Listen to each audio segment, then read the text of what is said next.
9 composting methods every gardener should know. Hey everyone, welcome back to EcoAlchemy. I'm Pete, your guide to all things green and growing. If you're new to gardening or looking to step up your composting game, you've come to the right place. Last episode, we uncovered the basics of composting, what it is, why it's essential, and how to take that first step toward creating your garden's best friend, compost. Today, we're diving deeper into the exciting world of composting techniques that fit every space, need, and lifestyle. Stick around because by the end of this episode, you'll know exactly how to turn kitchen scraps and yard waste into gardening gold. Let's dig in. Before we start, don't forget to like, comment, and subscribe for more hands-on gardening tutorials designed especially for beginner gardeners. Let's grow together. If you think of a classic backyard compost pile, you're visualizing traditional composting. This method is as simple as layering green materials like food scraps and grass clippings with brown materials like leaves and shredded cardboard. Why beginner gardeners love it? It's beginner-friendly, low-cost, and one of the easiest ways to start composting. Transforming organic waste into nutrient-rich soil takes time, a few months, but the process is extremely rewarding. The key here? A little patience and ensuring proper aeration by regularly turning the pile. Try it if you have space in your garden for a bin or pile and want a hands-on, satisfying experience watching your waste become something magical for your plants. Don't let the word vermicomposting scare you. It's a mouthful, but the concept is simple. Worms to the rescue. By using red wiggler worms to break down your organic matter, you can create nutrient-packed worm castings. Why beginner gardeners love it? Got a tiny space? Even an apartment can host a vermicompost bin. Worms work quickly, producing compost within a few months. The best part? When done right, there's no bad odor. But remember, worms like us have preferences. They thrive in moist environments away from extreme temperatures. Set up a worm bin, feed them your veggie scraps, and enjoy a fast-track ticket to healthy soil without the backyard mess. Who said composting has to be slow? Enter Bokashi composting, a Japanese technique based on fermentation. A sprinkle of special bran inoculated with beneficial microbes breaks down your waste quickly. Even meat and dairy, a no-go for most composting. Why beginner gardeners love it? It's fast, just 2 weeks. Plus, if you're limited on space, the small Bokashi bins fit perfectly under counters or in closets. After fermentation, bury the fermented scraps in your garden to continue decomposition. The result? Nutrient-rich soil in record time. If you're into efficiency and have a slightly adventurous spirit, give Bokashi a try. What if you could skip the bins altogether? That's what trench composting is all about.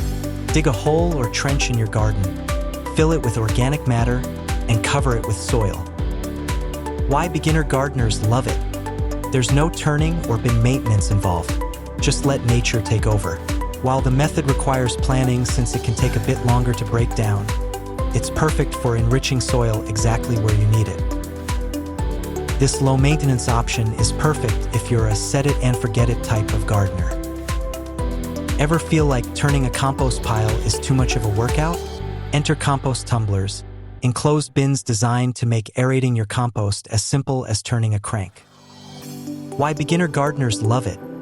These are fantastic for smaller spaces where a large compost pile doesn't make sense. Tumblers speed up decomposition by improving aeration, delivering results in just weeks. However, the limited capacity makes them ideal for small-scale waste.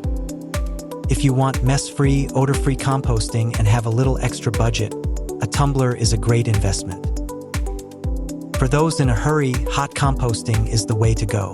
By maintaining a pile temperature between 130 degrees Fahrenheit and 160 degrees Fahrenheit, decomposition happens at lightning speed.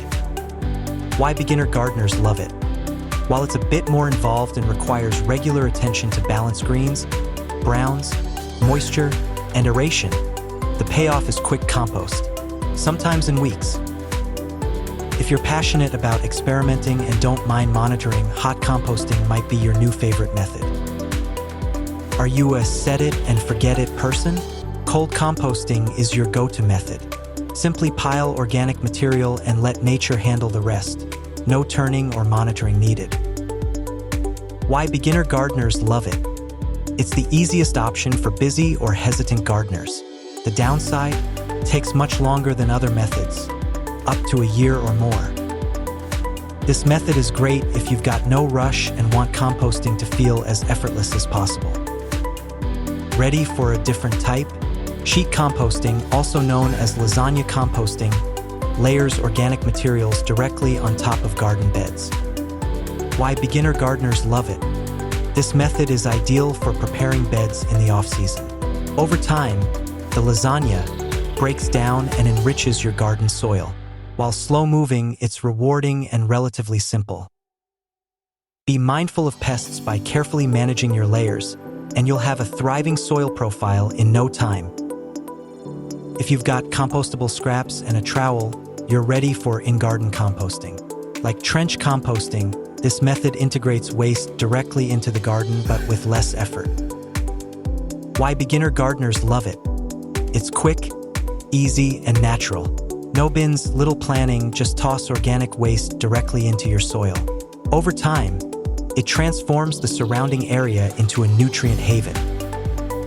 This is a perfect choice if you want to enrich your garden on the go without a dedicated composting system. Gardeners, choosing a composting method is like picking the perfect recipe. Customize it to your needs, space, and available time. Urban gardeners, vermicomposting or Bokashi might be your new best friend. Got some land to work with? Traditional composting piles or hot composting could be your match. Remember, composting is not one size fits all, but that's the beauty of it. Your method can be tailored to make the most sense for you and your space. No matter the method, these tips will keep your compost thriving. Balance greens, wet, nitrogen-rich, and browns, dry, carbon-rich. Maintain moisture, resemble a damp sponge. Turn or aerate the pile as needed to avoid bad smells and speed up decomposition.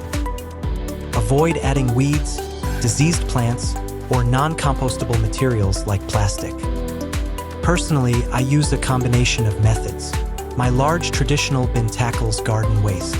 A worm bin takes care of my kitchen scraps, and Bokashi helps tackle tricky items like meat and dairy. This hybrid approach keeps my waste minimal while maximizing the quality of compost for every corner of my garden. Now that we've explored the wonderful world of composting methods, it's time to get started. Which method sparked your interest?